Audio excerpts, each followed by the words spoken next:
ערב טוב לגיא פרצ'פור. ערב טוב, רני לוי. מה העניינים? משוחרר. משוחרר, יופי. גיא, אתה בעצם הגעת פעמיים לחצי גמר ופעם אחת לגמר.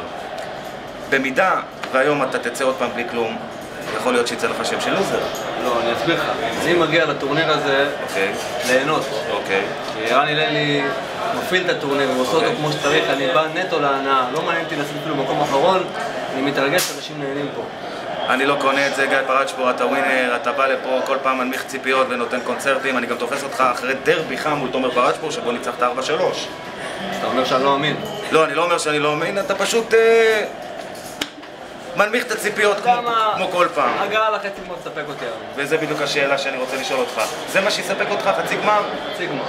אוקיי, יש אני מקווה שהרעיון משודר לפני הגמר. אוקיי, יש לקהל, אחד מהקהל, שני בן שושן, שאלה?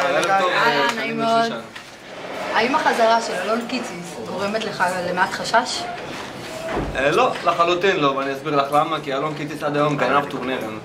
הוא לא לקח טורניר אחד כמו שצריך. לא, צריך לדייק אבל. לא, זה דעתי, זה דעתי. לא, אבל... אלון קיציס באחד הטורנירים חזר למגרש אחרי ששחקן הודיע על פרישה. מסכים. אלון קיציס גנב לי גול, אלון קיציס גנב לתומר גול.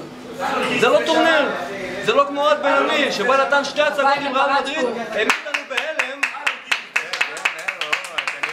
כנראה שהדברים של גיא פרצ'פור די מתחברים על הקהל. אני רוצה להודות לגיא פרצ'פור ובהצלחה בהמשך הערב.